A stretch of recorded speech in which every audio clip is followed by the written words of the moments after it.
প্রিয় ছাত্রছাত্রীবৃন্দ, আশা করি পরম করুণাময়ের কৃপায় তোমরা বাসায় সকলে সুস্থ আছো। আজ তোমাদের অর্থনীতি প্রথম পত্রের প্রথম অধ্যায় থেকে দুষ্প্রাপ্যতা, স্কারসিটি, অসীম অভাব, আনলিমিটেড ওয়ান্টস, নির্বাচন, চয়েস ও সূচি ব্যবহার করে উৎপাদন সম্ভাবনা রেখা অঙ্কন করা হবে ও ব্যাখ্যা দেওয়া হবে।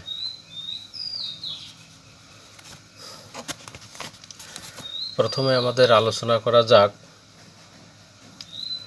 দুষ্প্রাপ্যতা অর্থাৎ স্কারসিটি সম্পর্কে। দুষ্প্রাপ্যতা বলতে আমরা কি বুঝি এ সম্পর্কে আমরা প্রথমে আলোচনা করব। যেমন মানুষের জীবনে চাহিদার শেষ নেই। একটি চাহিদা বা অভাব পূরণ হওয়ার সাথে সাথে আরেকটি অভাব এসে হাজির হয়, কিন্তু মানুষের জীবনে সকল অভাব পূরণ হওয়া সম্ভব নয়, কারণ চাহিদা অসীম হলেও সম্পদ সীমিত। মানব জীবনে অভাব অসীম, কিন্তু এই অভাব পূরণের সম্পদ নিতান্তই দুষ্প্রাপ্য। এছাড়া পৃথিবীতে যত সম্পদ আছে তার সবই ব্যবহার উপযোগী নয়। মানুষের একটি অভাব পূরণ হলে আরেকটি অভাব এসে হাজির হয়। মানুষের দ্রব্য ও সেবার চাহিদা অসীম। সম্পদের প্রাপ্যতার সাথে সাথে অভাব ও চাহিদার পরিমাণ ক্রমবর্ধমান হারে বাড়ে, কারণ মানুষ তার চাহিদা শুরুতে মোটা কাপড়, মোটা ভাত, টিনের ঘর পেলেই সন্তুষ্ট থাকে, কিন্তু এগুলো পূরণ হলে এর চেয়ে উন্নত বা দামি খাদ্য, বস্ত্র ও আশ্রয়ের চাহিদা বেড়ে যায়। পরবর্তীতে মানুষের বিলাসদ্রব্য যেমন এসি, ফ্রিজ, গাড়ি, উন্নত বাড়ি ইত্যাদি চাহিদা বেড়ে যায়। এভাবেই মানুষের দ্রব্য ও সেবার চাহিদা সামান্য থেকে অসীমের দিকে বাড়তে থাকে। তাই কোনো ব্যক্তির প্রচুর সম্পদ থাকার পরও তার সম্পদের পরিতৃপ্তি হয় না। যার সম্পদ যত বেশি তার অভাব তত বেশি হয়। কোনো সমাজের লোকজন যেসব দ্রব্য ও সেবা উৎপাদন বা ভোগ করতে চায় তার সবটাই সম্পদের স্বল্পতার জন্য উৎপাদন করতে পারে না। এ অবস্থাকে দুষ্প্রাপ্যতা বলে। ইংরেজিতে আমরা বলতে পারি, scarcity means that security has a limited amount or resource, and because of that cannot produce all the goods and services people would like to have. সুতরাং একটি অভাব পূরণ আরেকটি অভাবকে স্বাগত জানায়। তাই অসীম অভাবের সাপেক্ষে সম্পদের সীমাবদ্ধতাই সম্পদের দুষ্প্রাপ্যতা। এবার আমরা আলোচনা করতে পারি অসীম অভাব, আনলিমিটেড ওয়ান্টস।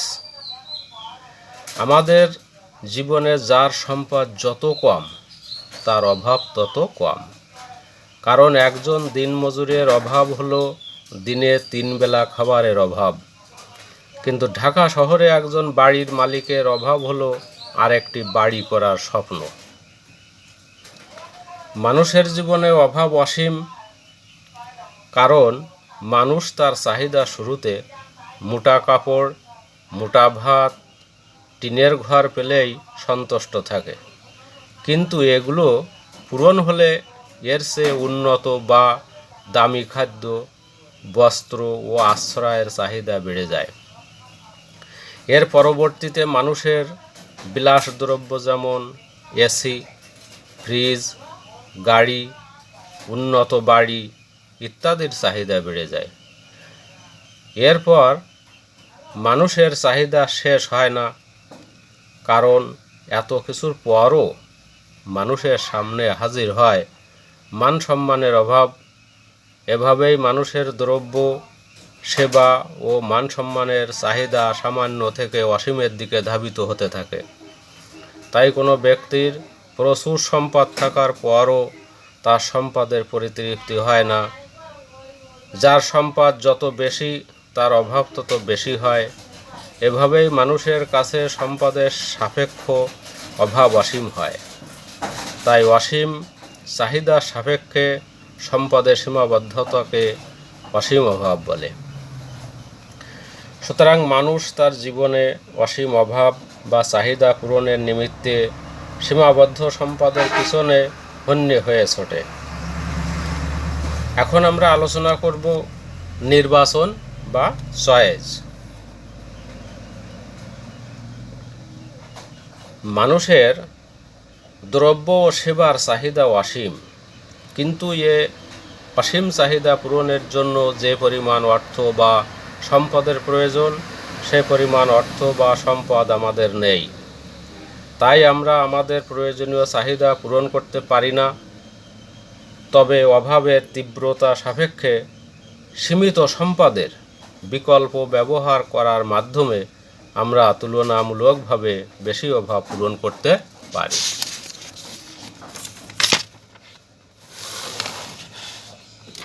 মানুষের দ্রব্য ও সেবার চাহিদা সামান্য থেকে অসীমের দিকে বাড়তে থাকে। তাই কোনো ব্যক্তির প্রচুর সম্পদ থাকার পরও তার সম্পদের পরিতৃপ্তি হয় না। যার সম্পদ যত বেশি তার অভাব তত বেশি হয়। এভাবেই মানুষের কাছে সম্পদ দুষ্প্রাপ্য হয়ে ওঠে। তাই অসীম চাহিদার সাপেক্ষে সম্পদের সীমাবদ্ধতাকে সম্পদের দুষ্প্রাপ্যতা বলে। চাহিদার সাপেক্ষে মানুষের অভাব অসীম হয়।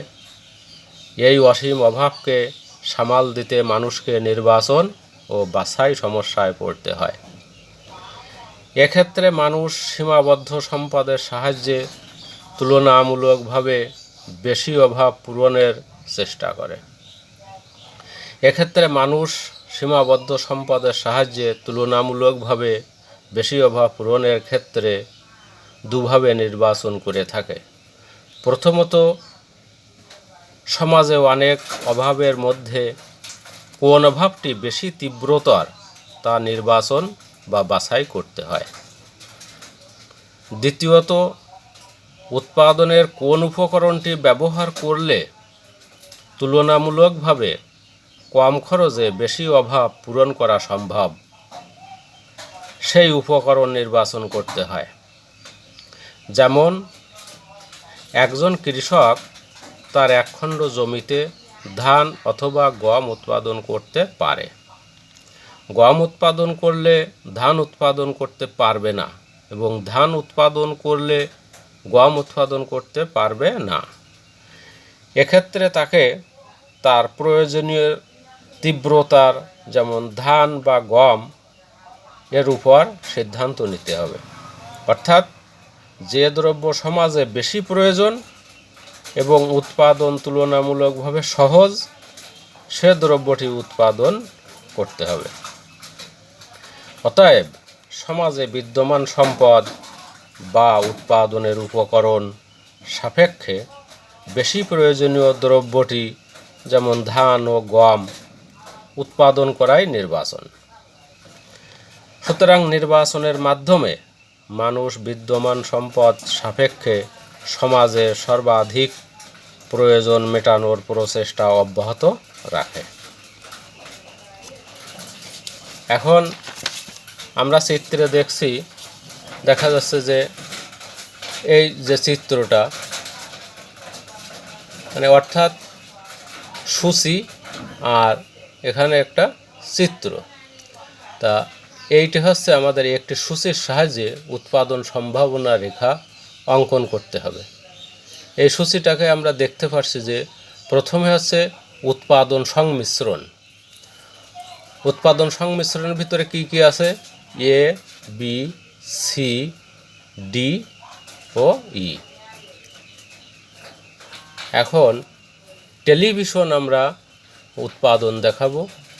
যেমন টেলিভিশনে আমরা প্রথমে এ বিন্দুতে 0 একক, বি বিন্দুতে 20 একক এবং সি বিন্দুতে 40 একক এবং ডি বিন্দুতে 60 একক এবং ই বিন্দুতে 80 একক। রেডিও দেখাবো আমরা যখন এ বিন্দু, তখন হচ্ছে রেডিও উৎপাদন হবে 85 একক, 70 একক, 50 একক, 25 একক ও 0 একক। অর্থাৎ আমরা যখন এই সূচির মাধ্যমে একটি উৎপাদন সম্ভাবনা রেখা অঙ্কন করতে যাব, তখন আমাদের দুটো দ্রব্যের সংমিশ্রণ একটি বিন্দুতে প্রকাশ পাবে। যেমন আমাদের যত সম্পাদ আছে, অর্থাৎ এ বি, আমাদের যে এ ই যে উৎপাদন সম্ভাবনা রেখা, এই উৎপাদন সম্ভাবনা রেখা যখন আমরা এই সূচির মাধ্যমে উৎপাদন করব এবং যখন ব্যাখ্যা দেব, তখন পরিষ্কার বোঝা যাবে। অর্থাৎ আমাদের যত সম্পাদ আছে তা আমরা যদি এ বিন্দুতে উৎপাদন করি, তাহলে আমরা টেলিভিশন উৎপাদন করতে পারবো 0 একক। কারণ আমরা টেলিভিশন উৎপাদন করব না। আমরা যদি শুধু একটা দ্রব্যই উৎপাদন করি, তাহলে 85 একক রেডিও উৎপাদন করতে পারব। কিন্তু আমাদের সমাজে দুটো জিনিসই প্রয়োজন। সেক্ষেত্রে আমরা একটা উৎপাদন যদি বৃদ্ধি করি, তাহলে অপার উৎপাদনটা কিছুটা ছেড়ে দিতে হবে বা ত্যাগ করতে হবে। যেমন 20 একক বি বিন্দুতে যদি আমরা টেলিভিশন উৎপাদন করি, আগে ছিল কত? 0, এখন দেখছি কত? 20। যেমন আগের থেকে উৎপাদন 20 একক বৃদ্ধি করা হয়েছে। তখন আমরা রেডিও উৎপাদন দেখছি যে 70 একক। তাহলে এখানে আমাদের টেলিভিশন উৎপাদনের জন্য রেডিওর উৎপাদন কিছুটা ছেড়ে দিতে হয়েছে। আবার যদি সি বিন্দুতে উৎপাদন করি, তাহলে আমরা টেলিভিশন উৎপাদন করব 40 একক আর রেডিও উৎপাদন করব 50 একক। এখানেও আমরা দেখছি যে 20 একক বৃদ্ধির জন্য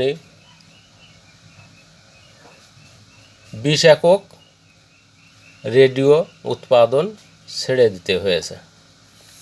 পরবর্তীতে যখন আমরা ডি বিন্দুতে আসব, তখন দেখব টেলিভিশনের উৎপাদন 60 একক, রেডিওর উৎপাদন 25 একক। একইভাবে যদি আমরা সমস্ত সম্পদ দিয়ে 80 একক ই বিন্দুতে উৎপাদন করি, তাহলে রেডিও উৎপাদন 0 হয়ে যাবে। অতএব আমাদের এই সীমাবদ্ধ সম্পদের মাধ্যমে আমাদের এইটা দেখাতে হবে যে কি করে আমরা সীমাবদ্ধ সম্পদের সাহায্যে অসীম অভাবও পূরণ করতে পারি, সেটাও আমরা সুন্দরভাবে আলোচনা করতে পারবো। কারণ আমাদের সমাজে একটি জিনিস বা একটি দ্রব্য নিয়ে আমরা থাকতে পারি না, আমাদের বিভিন্ন দ্রব্যের প্রয়োজন হয়। যেমন আমরা নির্বাচন বা বাছাই সম্পর্কে আলোচনা করেছি। আমাদের নির্বাচনের জন্য প্রয়োজনীয় যে দ্রব্যটা, সেটা প্রথমে আমাদের নির্বাচন করে নিতে হবে। অভাব কোনটা সবচেয়ে গুরুত্বপূর্ণ, সেই অভাবটাকে প্রথমে আমাদের নির্বাচন করতে হবে। এখন আমরা চিত্রের ব্যাখ্যা দিতে পারবো। যেমন ও এক্স অক্ষে আছে টেলিভিশন এবং ও ওয়াই অক্ষে আছে রেডিও দেখানো হয়েছে। এখন এই হচ্ছে একটি উৎপাদন সম্ভাবনা রেখা অঙ্কন করতে যাচ্ছি। সেহেতু আমরা সূচির মাধ্যমে যেভাবে বর্ণনা করছি, ঠিক একইভাবে আমরা দেখাতে পারবো যে এই সূচিটা যখনই আমরা চিত্রে রূপ দিব, তখন এই রেখার আকৃতি আমাদের চিত্রে যেরকমই দেখা যাচ্ছে ঠিক সেরকমই হবে। ও এক্স অক্ষে টেলিভিশন এবং ও ওয়াই অক্ষে রেডিও দেখানো হলো। এই হচ্ছে উৎপাদন সম্ভাবনা রেখা। এ বিন্দুতে 85 একক শুধু রেডিও উৎপাদন করা যায়। বি বিন্দুতে 70 একক রেডিও এবং 20 একক টেলিভিশন উৎপাদন করা যায়। সি বিন্দুতে 50 একক রেডিও 40 একক টেলিভিশন উৎপাদন করা হয়। ডি বিন্দুতে 25 একক রেডিও এবং 60 একক টেলিভিশন উৎপাদন করা হয়। ই বিন্দুতে 80 একক ই বিন্দুতে 80 একক এবং শুধু টেলিভিশন উৎপাদন করা যায়। অর্থাৎ টেলিভিশন উৎপাদন বাড়াতে রেডিও এর উৎপাদন ছেড়ে দিতে হয়। সমাজে উৎপাদনের সীমাবদ্ধতার জন্য এরকম হয়। সম্পদ সীমিত সাপেক্ষে একটি উৎপাদন বাড়াতে অন্যটির উৎপাদন ছেড়ে দেওয়াই হলো সুযোগ ব্যয়। সুতরাং একটি সমাজ বা দেশ উৎপাদনের উপকরণের পূর্ণ ব্যবহারের ক্ষেত্রে পিপিসি অর্থাৎ প্রোডাকশন পসিবিলিটি কার্ভ, সংক্ষেপে আমরা বলি পিপিসি রেখা, এর উপরে অপূর্ণ ব্যবহারের ক্ষেত্রে ভিতরের অবস্থান করে, যেমন কে বিন্দু, এবং সম্পদের সীমাবদ্ধতার জন্য বাইরে অবস্থান করতে পারে না, যেমন ইউ বিন্দু। অর্থাৎ আমরা এখানে যে কে বিন্দুটা দেখছি আর বাইরে ইউ বিন্দুটা, আর এ বি হচ্ছে আমাদের এ ই হচ্ছে আমাদের উৎপাদন সম্ভাবনা রেখা। এই উৎপাদন সম্ভাবনা রেখা অর্থাৎ এই সম্পদের বাইরে আমরা যেতে পারবো না। অর্থাৎ আমরা যদি ইউ বিন্দুতে উৎপাদন করতে চাই তাহলে আমাদের উৎপাদন সম্ভব না, কারণ আমাদের এখানে সম্পদ সীমিত। আবার যদি কে বিন্দুতে উৎপাদন করতে চাই তাহলে আমাদের সম্পদের পূর্ণ ব্যবহার হবে না, অপূর্ণ ব্যবহার থেকে যাবে। এই জন্য আমাদের এখানে উৎপাদন করা সম্ভব না। আমাদের যে সম্পদ আছে সে সম্পদটা আমরা পুরোপুরি ব্যবহার করতে পারবো, যেমন এ বিন্দু, বি বিন্দু, সি বিন্দু, ডি বিন্দু, ই বিন্দু। যদি আমরা সব উৎপাদন করি তাহলে সর্বোচ্চ এ বিন্দুতে উৎপাদন করতে পারবো। আবার যদি শুধু টেলিভিশনে সব উৎপাদন করি তাহলে আমরা ই বিন্দুতে উৎপাদন করতে পারবো। এইভাবে আমরা উৎপাদন সম্ভাবনা রেখা ব্যাখ্যা দিতে পারি। একটা সাধারণ উদাহরণ দেওয়া যাক। যদি তোমরা কেউ বাজারে যাও, মনে করো 1000 টাকা নিয়ে, তখন তোমরা কি করবা, 1000 টাকায় তোমাদের আছে বাজেট, অর্থাৎ এই এই রেখার মান। অর্থাৎ তোমরা 1000 টাকার বাইরে কখনো যেতে পারবা না, কারণ কি তোমার কাছে তো ওই ছাড়া তো আর টাকাই নাই। অতএব তোমাদের প্রয়োজনীয় জিনিস ওই 1000 টাকার ভিতরেই কিনতে হবে এবং পূর্ণটা ব্যবহার করতে হবে, তাহলে তোমার আশা যেটা সেটা পূর্ণ হবে। তুমি যদি ওই 1000 টাকার বাইরে কিনতে যাও তাহলে হয়তো তোমার ধার করার প্রয়োজন হতে পারে। আবার যদি তার কম কিনতে চাও, যেমন কে বিন্দুর মতো, তাহলে তোমার হাতে অর্থ থেকে যাবে, অর্থাৎ অর্থটা তোমার পূর্ণভাবে ব্যবহার হবে না। তাই এই পর্যন্ত